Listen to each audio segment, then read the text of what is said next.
Hello दोस्तों, कैसे हैं आप सभी। चलिए आज हम लोग सोल्व करने वाले हैं क्लास 8 मैथ चैप्टर 3 और इसका 3.1। ठीक है, क्योंकि बिहार बोर्ड से है। तो चलिए बिना देर के हम लोग क्या करते हैं, क्वेश्चन देखते हैं। और जो भी बच्चे अगर नए देख रहे हैं तो क्या कीजिए, चैनल को सपोर्ट कीजिए। और इस पर सभी विषयों की, मतलब सभी विषयों की तो नहीं, लेकिन मैथ का जितना भी सारा आपका 8 से लेकर के 12 तक सारा सोल्यूशन मिल जाएगा। ठीक है, और इस पे 10 क्लास तक जो एक्टिव स्टडी क्लासेस है, इस पे 10 क्लास तक मिलेगा।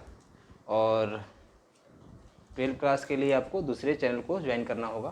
तो चलिए हम लोग बिना देर के हुए पहले इसको बना लेते हैं 3.1। इसके बाद हम लोग चर्चा करेंगे फिर किसी दिन। तो पहला क्वेश्चन क्या दिया है, सरल एवं बंद आकृति क्या है, उदाहरण देते हुए इसको प्रमुख गुणों को समझाना, यानी गुण भी इसके लिखने हैं। ठीक है, तो पहले इसको करते हैं 3.1।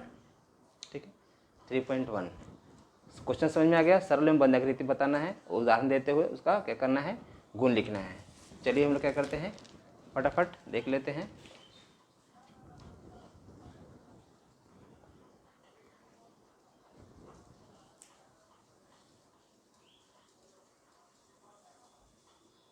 स्टार्ट करते हैं यहाँ से लिखना। क्वेश्चन संख्या 1। क्वेश्चन संख्या 1 क्या है, सरल एवं बंद आकृति। ठीक है, सरल एवं बंद आकृति क्या होती है, चलिए इसका परिभाषा लिख देते हैं। वैसी आकृति होती है, ठीक है, वैसी आकृति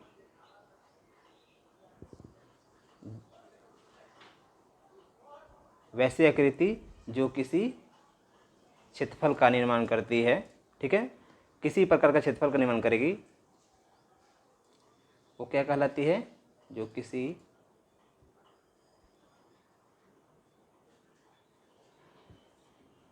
क्षेत्रफल का निर्माण करती है,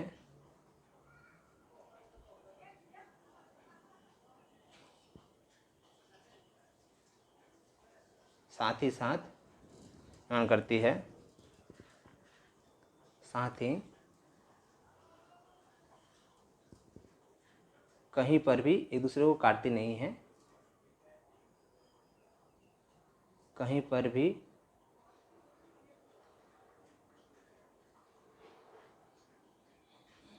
भी एक दूसरे को नहीं काटती,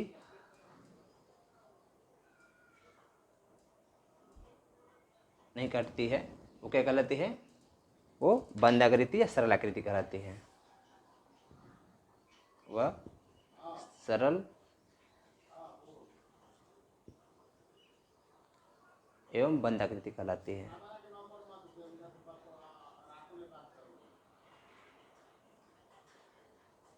आकृति कहलाती है। ठीक है, इतना समझ में आ गया होगा। एक दो उदाहरण आप दे दीजिए, जैसे कि मान लीजिए रेक्टेंगल ही बना दिए हैं। ठीक है, ये आपका क्या हो गया, रेक्टेंगल हो गया। ठीक है, रेक्टेंगल बना दिए, इसका नाम लिख दिए ABCD। खैर नाम लिखना जरूरी नहीं है, लेकिन एक आकृति बना देंगे हम लोग।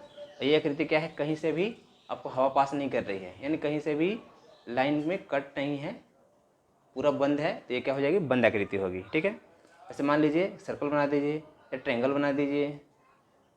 ठीक है, या पंचभुज बना दीजिए। इस तरह से वो क्या हो जाएगी, आपका बंद आकृति हो जाएगी। ठीक है, ये मान लीजिए हो गया ट्रायंगल, ये हो गया आपका रेक्टेंगल। ठीक है, तो ये क्या हो गए, दोनों बंद आकृति हो गई, इसके उदाहरण हो गए। और इसके गुण की बात करें, इसके गुण क्या क्या होते हैं, तो एक तो पहले की बंद आकृति है। ठीक है, ये बंद रहेगी है, तो बंद रहेगी तो बंद क्षेत्रफल का निर्माण करेगी, बंद क्षेत्रफल का निर्माण करेगी।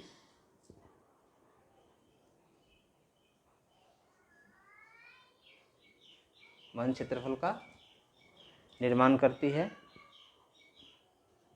ये गुण में पहला गुण हो जाएगा। ठीक है, दूसरा गुण इसका क्या हो जाएगा कि ये रेखाएं कभी एक दूसरे को काटती नहीं हैं। इसकी जो रेखाएं हैं, ठीक है, कहीं पर भी किसी को काटती नहीं है, कहीं भी एक दूसरे को, यानी जो इसका परिभाषा मैंने बताया आप सभी को, ये परिभाषा ये क्या है, उससे ही रिलेटेड है, एक दूसरे को नहीं काटती। ठीक है, इस तरह से आप इसको क्या करेंगे, मेंशन कर देंगे या इसका गुण हो जाएगा। ठीक है, चलिए आगे बढ़ते हैं। क्वेश्चन संख्या 2 देख लेते हैं। ये हो गया आपका क्वेश्चन संख्या 2। क्या दिया है कि निम्न आकृतियों में से पहचान करिए कौन सी सरल है, कौन सी बंद है, कौन सी सरल है, कौन सी खुली है और कौन सी उत्तल एवं कौन सी अवतल आकृति की है, ये भी बताना है आपको। ठीक है, तो चलिए इसको देख लेते हैं। क्वेश्चन संख्या 2 का ये है, ये कैसी आकृति है, तो पहले की करना है कौन सी सरल आकृति है, कौन सी बंद है। ये कैसी आकृति है, ये पंचभुज है। देखिए 1 2 3 4 और 5, इसमें 5 लाइन यहाँ से यहाँ तक, 1 लाइन यहाँ से यहाँ तक, 2 लाइन यहाँ से यहाँ तक, 3 4 और 5। ये क्या जो पंचभुज है, और ये क्या है, आकृति बंद है। ठीक है, ये क्या है, ये खुली आकृति। देखिए यहाँ पे, ये यहाँ पे अगर इसको मिला देंगे तो बंद हो जाएगी, लेकिन अगर मिलाते नहीं है, मिला हुआ नहीं है, तो क्या हो जाएगा, ये खुला है। ठीक है, इसमें देखेंगे, देखिए यहाँ पे भी क्या हो रहा है, इसका हवा पास हो रहा है, मतलब क्या है, ये भी खुली है। ये देखिए कहीं से भी ये खुली नहीं है, तो ये क्या है, बंद आकृति है। ठीक है, और ये आकृति क्या है, अवतल आकृति भी है। ठीक है, यही चीज़ को क्या करना है, आपको लिख देना है। ठीक है, आपको फिगर बना लेना है, फिगर बना कर भी लिख देंगे, ऐसे भी आप क्या कर सकते हैं, लिख सकते हैं, कोई दिक्कत नहीं है। ठीक है, चलिए मैं इसको क्या करता हूँ, इसको भी लिख देता हूँ। क्वेश्चन संख्या 2, इसको ऐसे लिख लेंगे, बना लेंगे कौन सी आकृति कैसी है। ठीक है, ऐसे दिया हुआ है, ऐसे दिया हुआ है, इसको बना लेंगे। क्या है, ये तो है पंचभुज, और ये पंचभुज क्या है, तो ये खुली आकृति है, सॉरी ये बंद आकृति है। ठीक है,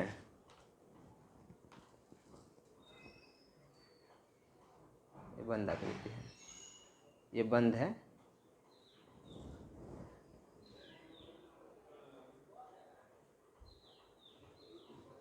बंद आकृति है। दूसरा, ठीक है, ये जो है, जो आपका ऐसे बनाया हुआ है, ऐसे बनाया हुआ है, यानी कि ये क्या आकृति है, कैसी है, यहाँ पे खुली है, इसको लिख देंगे। ये क्या है, खुली आकृति है। और ये तीसरा जो इस टाइप का आपको दिया है, ये भी क्या होगी, आपकी खुली आकृति होगी, खुली आकृति है। और ये आपका जो इस टाइप से जो दिया है, इस टाइप से ऐसे दिया है। ठीक है, इस टाइप से दिया है, ये क्या है, ये अवतल आकृति है। ठीक है, ये अवतल आकृति है। समझ में आ गया, कोई दिक्कत नहीं। ठीक है, चलिए आगे देखते हैं। क्वेश्चन संख्या 3 फटाफट। क्वेश्चन संख्या 3 क्या है, कर है, नीचे दिए गए बहुभुज का नाम लिखना है। ये कौन सा बहुभुज है, और उनके सभी संभावित विकर्ण खींचना है। इसका विकर्ण भी खींच लेंगे हम लोग। ठीक है, किस तरह से विकर्ण खींचेंगे, और इसका नाम रखेंगे, बहुभुज का नाम क्या है। ठीक है, और इसमें विकर्ण कितनी है। ठीक, यही चीज़ क्वेश्चन पूछा है। तो चलिए क्या करते हैं, हम लोग इसको देख लेते हैं, इसका विकर्ण क्या करते हैं, खींच लेते हैं 4 का। क्वेश्चन संख्या 3,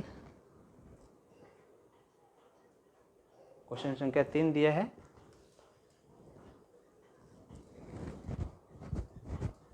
इसमें तो पहले देख लेंगे,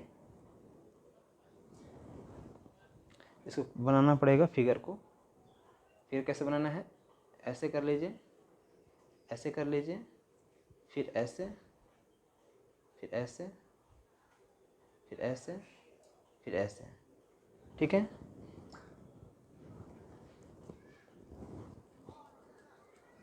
इतना कोई दिक्कत नहीं, इतना समझ में आ गया होगा। चलिए आगे बढ़ते हैं। ठीक है, इसका विकर्ण खींच लेते हैं। विकर्ण कैसे खींचाएगा, तो ये आपका कितने विकर्ण हो जाएंगे, तो यहाँ से देख लीजिए, नाम रख लीजिए इसका। मान लीजिए ए हो गया, ये बी हो गया,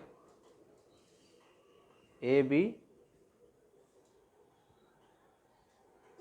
सी डी ई और एफ। ठीक है, मिलान कीजिए विकर्ण का। इसका इसके साथ होगा विकर्ण। ठीक है, इसका इसके साथ होगा, और होगा कोई इसका इसके साथ होगा, इसका इसके साथ होगा और इसका इसके साथ होगा। इसके क्या होगा, विकर्ण होगा। यानी विकर्ण कितना है, 1 2 3 4 और ये हो गया 5। यानी विकर्ण कितना हो जाएगा, 5 हो जाएगा। ठीक है, तो ये क्या हो गया, विकर्ण हो गए। और ये कितना भुजा है इसमें, यहाँ से यहाँ तक ए बी हो गया 1, बी सी हो गया 2, सी डी हो गया 3, ये हो गया 4, ये हो गया 5 और ये हो गया 6।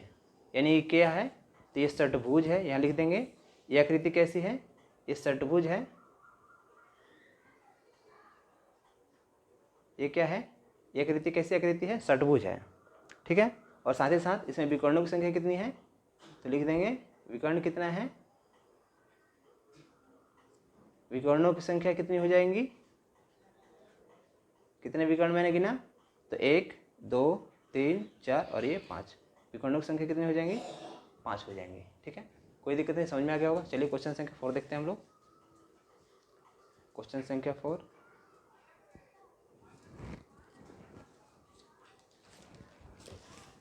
हाँ क्वेश्चन संख्या 4 है। चलिए आ जाइए क्वेश्चन संख्या 4 पे। 4 क्या है, 4 क्वेश्चन है कि नीचे के चित्र में कुछ कारें खड़ी हैं, बीच में चौकोर आकार का मैदान है। बताइए कितनी कार बहुभुज मैदान के अभ्यंतर में है। ठीक है, अभ्यंतर में है और कितनी बहिभाग में है। अभ्यंतर और बहिभाग में बता देता हूँ कि अभ्यंतर मतलब क्या होता है, इसके अंदर। ठीक है, अब बहिभाग मतलब हो गया ये जो आपका बहुभुज है, ये बहुभुज है, ये बहुभुज के अंदर और ये बहुभुज के बाहर कितनी कारें हैं। ठीक है, तो बहुत आसान है, इसको क्या कर सकते हैं, खुद से लिख सकते हैं। ठीक है, बात समझ में आया। देखना है ये इस बहुभुज के अंदर कितना है और इस बहुभुज के बाहर कितना है, यही चीज़ आपको लिखना है। चलिए हम लोग लिख देते हैं इसको फटाफट। क्वेश्चन संख्या 4। ठीक है, तो लिखेंगे बहुभुज, ये बीच चीज़ बताना है, बहुभुज चौकोर। ठीक है, चौकोर ही तो है, ये तो कह रहा है बहुभुज चौकोर मैदान।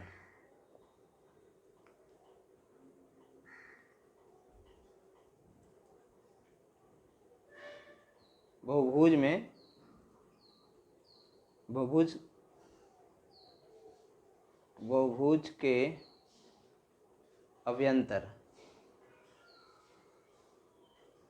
में कितनी है, तो 5 कारें हैं। ठीक है, 5 कारें हैं और बहिभाग में कितनी कारें हैं, 3 कारें हैं। बस यही चीज़ आपको राइट डाउन करना था। ठीक है, बहुत बढ़िया है, क्वेश्चन समझ में आ गया होगा। क्वेश्चन संख्या 5 पे जाते हैं। क्वेश्चन संख्या 5 क्या है, तो क्वेश्चन संख्या 5 को भी लिख लेते हैं, बना लेते हैं फटाफट। नीचे दिए कॉलम में से एक बहुभुज का नाम दूसरे के अंतःकोणों का भुजाओं के मापों का योग दिया है। बहुभुज का नाम और अंतःकोणों के मापों का योग मिलाना है। ठीक है, समझ में आ रहा है क्या कह रहे हैं। तो आपका इसमें बहुभुज का नाम दिया है, ठीक है, और उसका अंतःकोण दिए हैं। ये बहुभुज का नाम हो गया है। त्रिभुज का तीनों भुजाओं का योग कितना होता है, इसमें से चुनना है।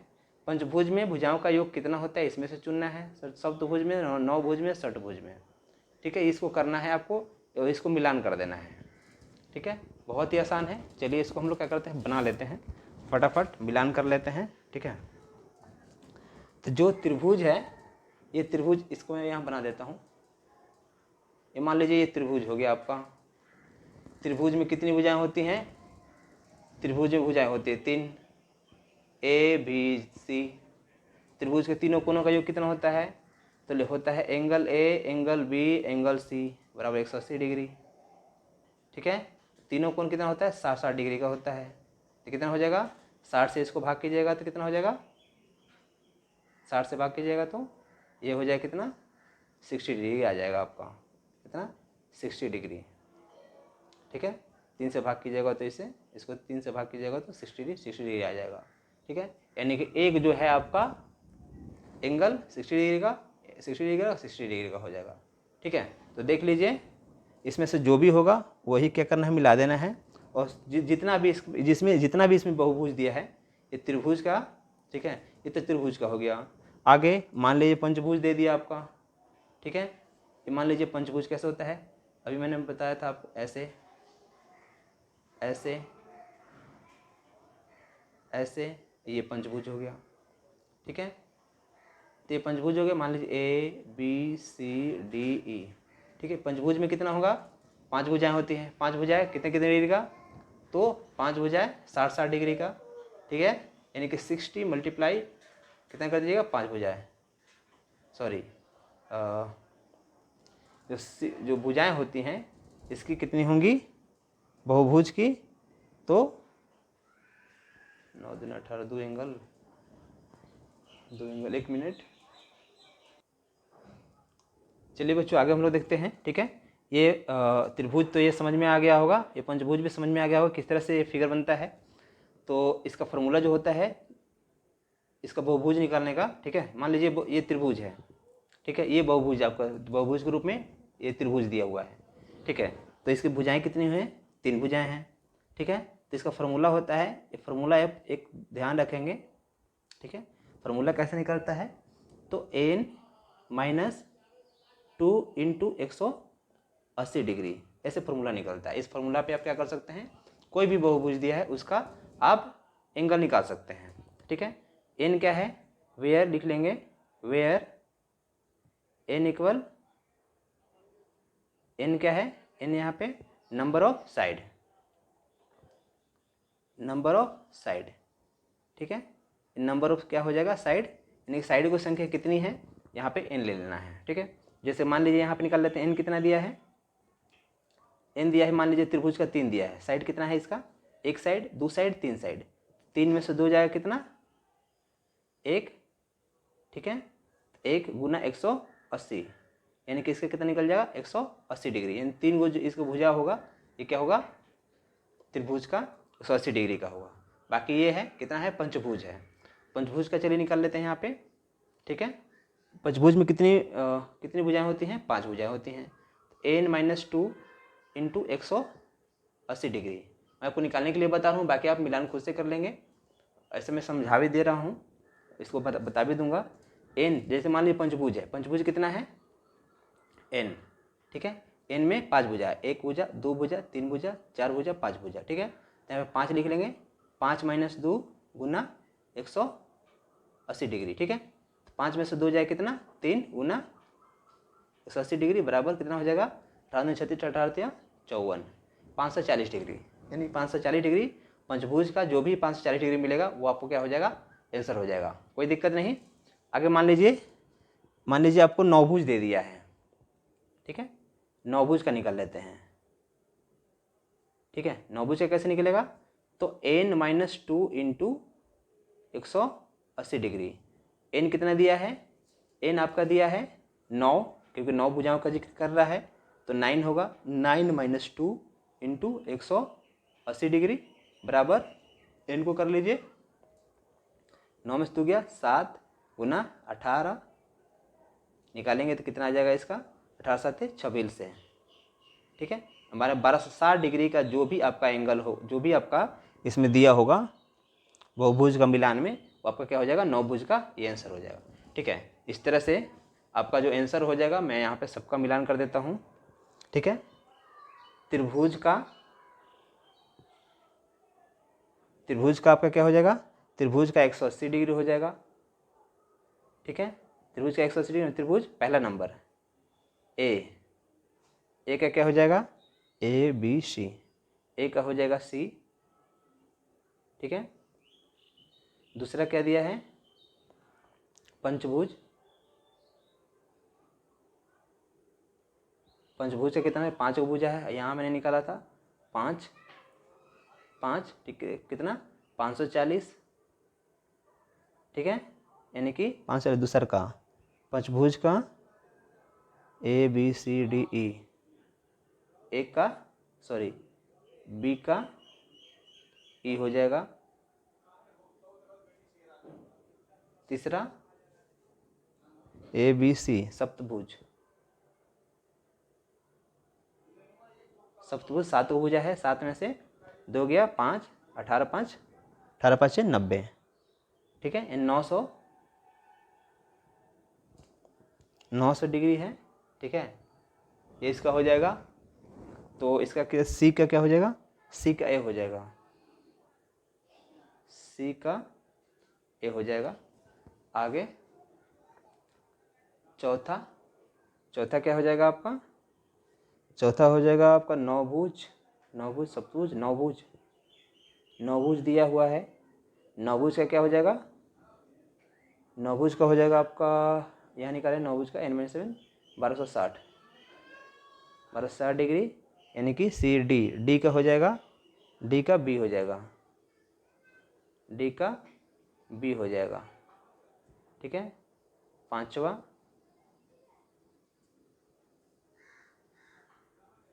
क्या हो जाएगा, पांचवा चलिए निकाल लेते हैं, षटभुज का क्या हो जाएगा, बाकी 7 बच गया आपका 720 कर लीजिए, यानी कि ई का हो जाएगा आपका, ई का हो जाएगा। चलिए बच्चों क्वेश्चन संख्या हम लोग आगे देखते हैं। क्वेश्चन संख्या 6 में है कि आपका दिया हुआ है एक बहुभुज के अंतःकोणों का मापों का योग दिया है 540 डिग्री, ठीक है। तो उसमें कितनी भुजाएं हैं बताना है, भुजाओं की संख्या है कितनी है उसमें, वो बताना है। चलिए हम लोग बना लेते हैं, अंतःकोणों का योग दे रहा है इसमें 540, ठीक है। तो कैसे निकालेंगे, क्वेश्चन संख्या 6, फटाफट इसको बना लेते हैं। लिखेंगे बहुभुज, जो बहुभुज दिया है, बहुभुज के अंतःकोणों का योग 540 लिख लेंगे। सोल्यूशन इसका, जब का बहुभुज है, बहुभुज के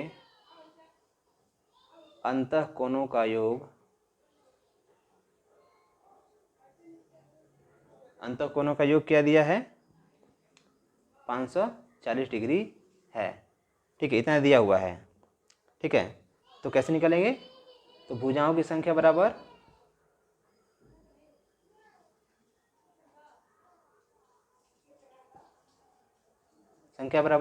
यानी कि भुजाओं का योग, अंतःभुजाओं का योग बट्टा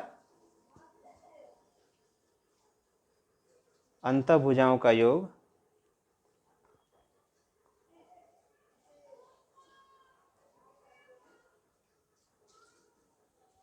बट्टा कितना, तो 90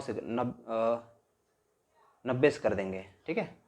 अंतःभुजाएं कितना दिया है 540 बट्टा 90, 1 0 से 1 0, 9 6 54, यानी कि भुजाओं की संख्या कितनी है, यहाँ पर निकल जाएगा, भुजाओं की संख्या कितनी आई 6, यानी कि ये क्या है, एक षटभुज है, ठीक है। ये क्या है, एक प्रकार का षटभुज है, ये जो बहुभुज है आपका षटभुज है, ठीक है। चलिए आगे बढ़ते हैं, क्वेश्चन संख्या 7 को बना लेते हैं फटाफट। एक समबाहुभुज के 8 भुजाएं हैं, ठीक है। 8 भुजाओं की संख्या कितनी दी है, 8 दिया है। तो उसके प्रत्येक बाह्य कोने की माप क्या आती है, बाह्य कोने का माप प्रत्येक अंतःकोणों का माप दोनों निकालना है, बाह्य कोनों का माप और अंतःकोणों का माप निकालना है, ठीक है। क्वेश्चन समझ में आ गया होगा। चलिए आगे बढ़ते हैं, इसको बना लेते हैं, ठीक है। पहले जो भी दिया है उसको लिख लेते हैं, क्या दिया है, तो जो बहुभुज है, समबाहुभुज का जो भुजाएं हैं वो दिया है, समबाहुभुज की भुजाएं दी गई हैं, कितनी भुजाएं हैं 8 भुजाएं, ये दिया हुआ है, हमारा क्वेश्चन में ही दिया हुआ है, ठीक है। और बाह्य कोनों की संख्या कैसे निकालते हैं, तो निकालेंगे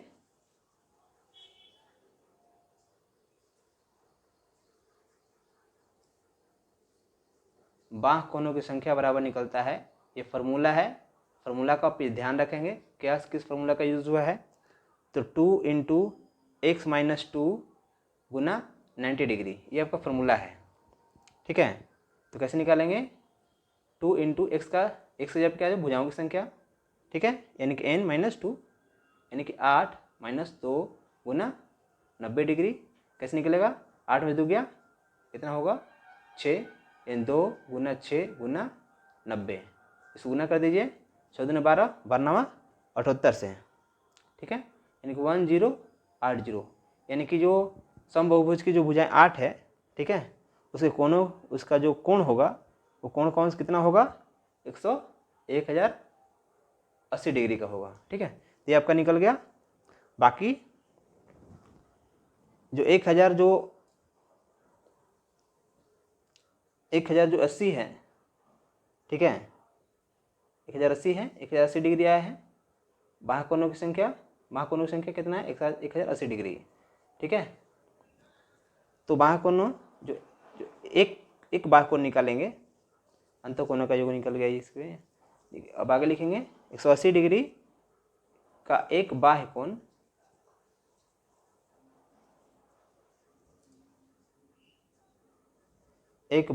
की संख्या कैसे निकलेगा,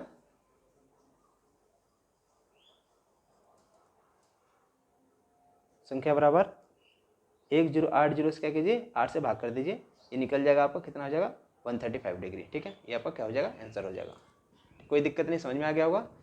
तो चलिए इतना ही रहने देते हैं। अब आगे हम लोग चैप्टर देखेंगे 3.2 है। ठीक है, 3.2 को भी बना लेंगे आज ही, इसी में हो सकता है इंक्लूड कर दें या आगे को दूसरे चैप्टर में भी बना देंगे हम लोग। ठीक है।